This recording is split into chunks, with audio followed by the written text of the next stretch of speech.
ইনকিলাব মঞ্চের মুখপাত্র জাবের, ওসমান হাদির বন্ধু এবং তাদের সহকর্মীরা মিলে রাস্তায় আন্দোলন করেছে। পুলিশ প্রশাসনকে পিটিয়ে এদেরকে রক্তাক্ত করেছে, ছত্রভঙ্গ করে দিয়েছে। আমার প্রশ্ন হচ্ছে, তারা তো অন্য কিছু দাবি করে নাই, তারা শুধু একটাই দাবি করেছে যে হাদি হত্যার বিচার চায়। আপনারা বিচারটাও করবেন না, বিচার চাইলে আপনারা তাদেরকে উল্টা পিটাবেন। এরা তো প্রমাণ হয় এই হত্যাকাণ্ডের সাথে আপনাদের জড়িত থাকার ঘ্রাণ পাওয়া যায়। কথা ঠিক নেবেন এই জুড়ে বলে। তারা তো চেয়েছে জাতিসংঘের মাধ্যমে একটা নিরপেক্ষ তদন্ত। আপনারা তদন্তের মধ্যে ভয় পাচ্ছেন কেন? ওসমান হাদির খুনিদেরকে ধরার ক্ষেত্রে একটা সঠিক তদন্ত হবে, সেই তদন্তের প্রতি আপনাদের এত ভয় কেন?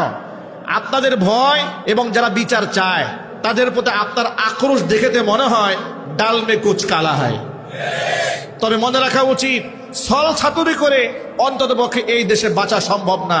খুনি হাসিনা 16 বছরে এত মেকানিজম করেও টিকতে পারে নাই, আপনারাও টিকতে পারেন নাই, টিকতে পারবেন না। বিচার কিন্তু আপনাদের হবে একদিন এই মাটিতে ইনশাআল্লাহ।